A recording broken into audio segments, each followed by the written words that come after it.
नमस्कार। स्वागत है आपका स्थित प्रज्ञा के इस एजुकेशनल चैनल पर। आज हम सांख्यकारिका का सामान्य परिचय पढ़ेंगे।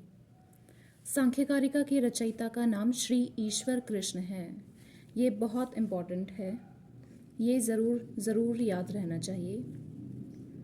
सांख्यकारिका को जानने के लिए हमें सबसे पहले सांख्य दर्शन को जानना पड़ेगा। क्योंकि सांख्यकारिका सांख्य दर्शन का प्रकरण ग्रंथ है।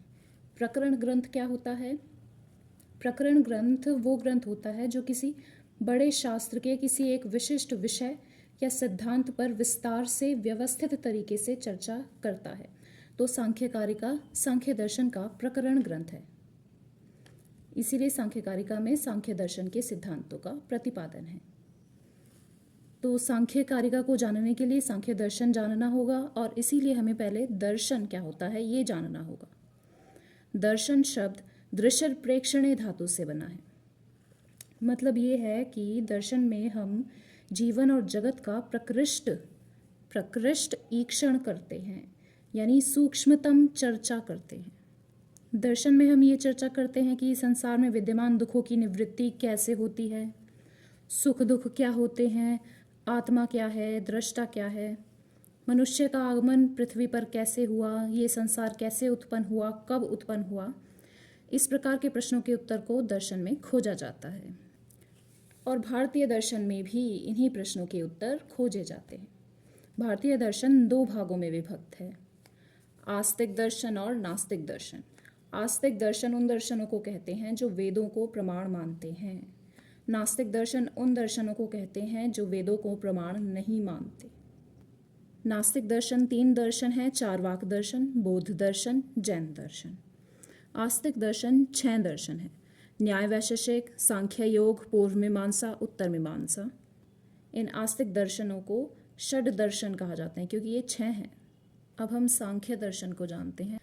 सांख्य दर्शन का ये शब्द सांख्य, ये संख्यान या संख्या शब्द से बना है। संख्यान या संख्या शब्द का मतलब विवेकात्मक ज्ञान होता है। अब विवेकात्मक ज्ञान क्या होता है? विवेकात्मक ज्ञान का मतलब है वस्तुओं को परस्पर पृथक रूप में जानना। लोक में भी ये देखा जाता है कि संख्या या गणना के रूप में वस्तुओं का विवेकात्मक ज्ञान अर्थात परस्पर पृथक रूप में ज्ञान किया जाता है। यानी जब हम गणना करते हैं तो हम वस्तुओं को पृथक पृथक रूप में जानते हैं कि ये 1 है, 2 है, इस तरीके से। तो जो सांख्य दर्शन है उसने जगत के तत्वों को इस रूप में संख्यान या विवेकात्मक ज्ञान किया है कि जगत में 2 मूल तत्व हैं, प्रकृति और पुरुष। प्रकृति जो कि अचित है और विकारशील है, यानी कि प्रकृति में से विकृतियां उत्पन्न होती हैं, और जो पुरुष है यानी जीवात्मा वो चित है और निर्विकार है, यानी उसमें से कोई विकृति उत्पन्न नहीं होती।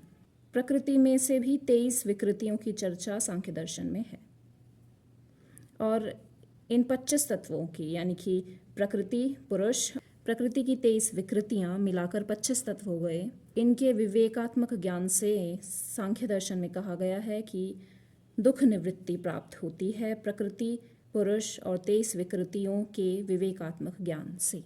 अब हम बढ़ते हैं सांख्यकारिका की ओर। सांख्यकारिका में 72 कारिकाएं हैं।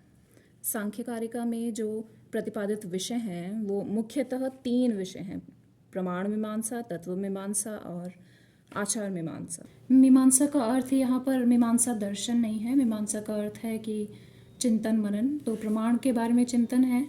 तो 3 प्रमाण माने गए हैं सांख्य दर्शन में या सांख्यकारिका में, प्रत्यक्ष, अनुमान और शब्द। तत्व मीमांसा की बात करें तो 25 तत्व सांख्य दर्शन में माने गए हैं। 25 तत्व कैसे हुए? एक है प्रकृति, एक है पुरुष। प्रकृति जो है वो है अविकृति, यानी कि वो किसी से भी जन्म नहीं लेती। पुरुष भी अविकृति है पर वो अप्रकृति भी है, यानी कि वो किसी भी विकार को उत्पन्न नहीं करता। पुरुष प्रकृति जो है वो 23 विकृतियों को उत्पन्न करती है, जिनमें से प्रथम 7 विकृतियां हैं महत, अहंकार और 5 तन्मात्रा, शब्द तन्मात्रा, स्पर्श तन्मात्रा, रूप तन्मात्रा, रस तन्मात्रा, गंध तन्मात्रा।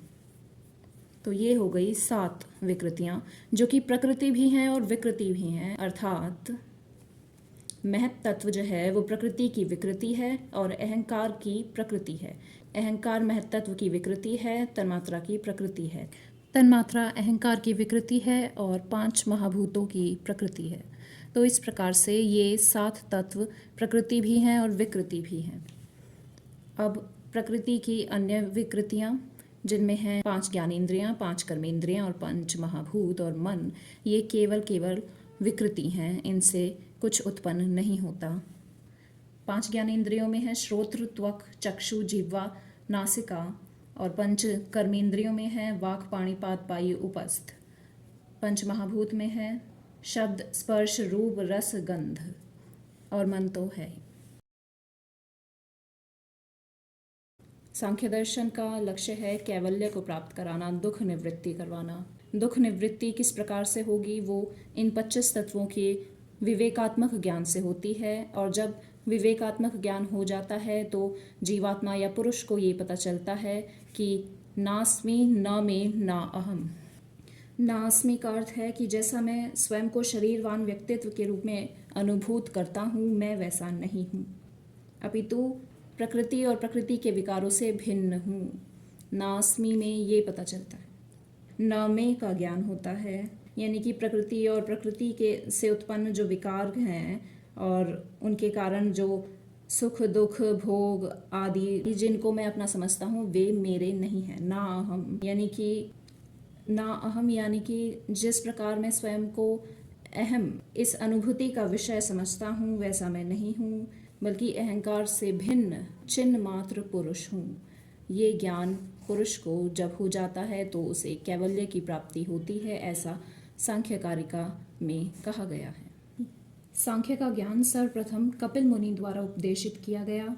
उन्होंने सांख्य का ज्ञान अपने शिष्य आसुरी को दिया और आसुरी ने अपने शिष्य पंचशिख को दिया और फिर पंचशिख ने इस तंत्र को अनेक रूपों में विस्तृत किया और फिर गुरु शिष्य परंपरा से यह ज्ञान ईश्वर कृष्ण को प्राप्त हुआ और उन्होंने सांख्य कारिका की रचना की। और यही है सांख्य कारिका का सामान्य सा परिचय।